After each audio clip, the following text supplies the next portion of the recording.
അടുത്ത university problem ആണ്. Find the inverse Laplace transform of e raised to minus 3s by s plus 2 the whole square. ഇത് June 2022 3 മാർക്കിന്റെ question ആയിട്ട് T ചോദിച്ചത്. ഈ ഒരു പ്രോബ്ലം നമുക്ക് വർക്ക്ഔട്ട് ചെയ്യണമെങ്കിൽ നമ്മൾ ഉപയോഗിക്കേണ്ട പ്രോപ്പർട്ടി ഏതാണ്? Second shifting property. എന്താണ് സെക്കൻഡ് ഷിഫ്റ്റിംഗ് പ്രോപ്പർട്ടി?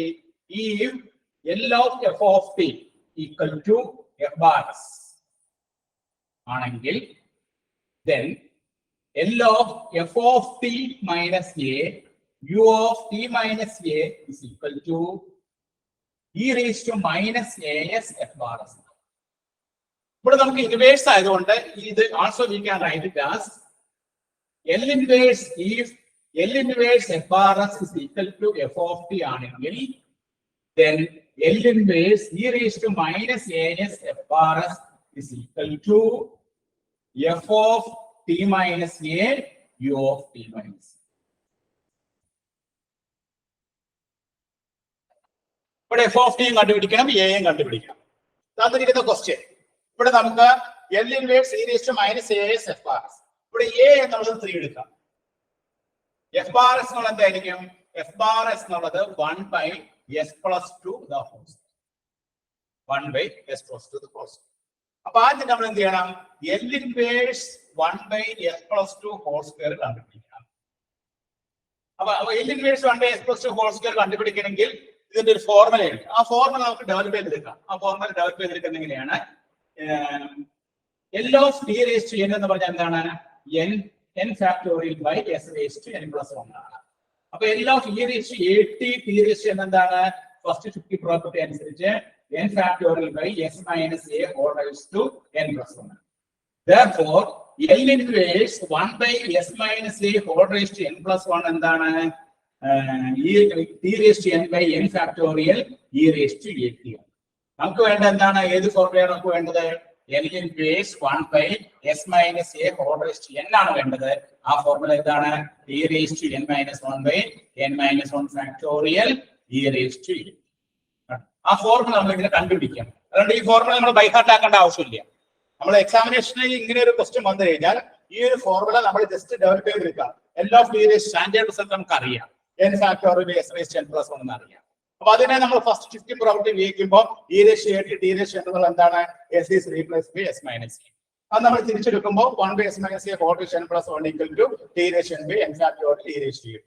അപ്പൊ നമുക്ക് ഇതില് n plus 1 ന്റെ സ്ഥാനത്ത് n ആക്കുമ്പോൾ t raised to n minus 1 by n minus 1 factorial e raised to at. അപ്പൊ അങ്ങനെ നമ്മൾ ഫോർമുല ആ സമയത്ത് മാർജിനിൽ എഴുതി കണ്ടുപിടിക്കും കേട്ടോ. ഇനി നമ്മൾ ചെയ്യാൻ പോണത്, അപ്പോ ഈ ഒരു ഫോർമുല ഇവിടെ കൊടുക്കുമ്പോൾ L inverse 1 by s plus 2 whole square, s plus 2 whole square എന്ന് പറഞ്ഞാൽ എന്താണ്? t raised to, ഇവിടെ n ന്റെ സ്ഥാനത്ത് 2 ആണ്. അപ്പൊ t divided by 2 minus 1 factorial e raised to a എന്ന് പറഞ്ഞാൽ എത്രയാണ്? -2 ആണ്. -2. ഇതാണ് നമ്മുടെ f of t. f of t നമുക്ക് എന്ത് കിട്ടി? t into e raised to -2t.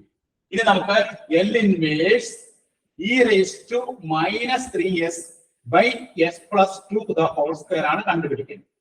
L inverse e raised to minus 3s by s plus 2 whole square ആണ് കണ്ടുപിടിക്കേണ്ടത്. അപ്പൊ അതിന്റെ ആൻസർ എന്തായിരിക്കും?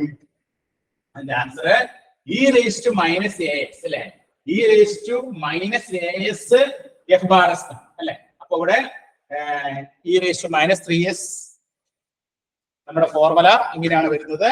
That is L inverse e raised to minus as f bar s is equal to f of t minus a into u of t minus a. ഇതിൽ f of t എന്ന് പറയുന്നത് എന്താണ്? ഇപ്പൊ നമുക്ക് കിട്ടി t into e raised to minus 2t. a എന്ന് പറയുന്നത് എന്താണ്? a എന്ന് പറയുന്നത് 3 ആണ്. a എന്ന് പറയുന്നത് 3. അപ്പൊ നമ്മൾ ആ ഫോർമുലയിൽ സബ്സ്റ്റിറ്റ്യൂട്ട് ചെയ്യുമ്പോൾ f of t minus a, t യുടെ സ്ഥാനത്ത് കൊടുക്കണം t minus 3 into e raised to minus 2 into t minus 3. അപ്പൊ f of t minus a കഴിഞ്ഞു. u of t minus നമ്മുടെ ആൻസർ ആയി കിട്ടും. ഇങ്ങനെയാണ് നമ്മൾ ഇതിന്റെ ആൻസർ കണ്ടുപിടിക്കുക. അപ്പൊ t minus 3 into e raised to minus 2 into t minus 3 into u of t minus. ഇവിടെ നമ്മൾ ഉപയോഗിച്ച പ്രോപ്പർട്ടി ഏതാണ്? Second shifting property. Second shifting property പറയുന്നത് എന്താണ്? ഈ L of f of t equal to f bar s ആണെങ്കിൽ L of e raised to at എല്ലാ F of ടിക്ക് FRS ആണെങ്കിൽ എല്ലാ F of T minus A U of T minus A equal to E raise to minus A S FRS. ഇവിടെ നമുക്ക് inverse അതിന്റെ പേരിൽ നമ്മൾ തിരിച്ചെടുക്കുന്നു. എല്ലാ എഫ് ഓഫ് ടിക്ക് FRS എന്ന് പറഞ്ഞാൽ L inverse FRS F of T ആണെങ്കിൽ L inverse E raise to minus A S FRS എന്ന് പറയുന്നത് എന്താണ്? F of T minus A into U of T. ഇവിടെ നമ്മൾ എഫ് ഓഫ് ടി ആദ്യം കണ്ടുപിടിച്ചു, രണ്ടാമത് നമ്മൾ എ കണ്ടുപിടിച്ചു. എഫ് ഓഫ് ടി നമുക്ക് എന്ത് കിട്ടി? E raise to minus 2t കിട്ടി. എ നമുക്ക് എന്ത് കിട്ടി? 3 കിട്ടി.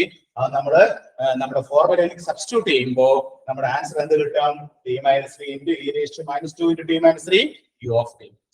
അപ്പൊ എല്ലാവരും നോട്ട് ചെയ്തെടുത്തോളൂ.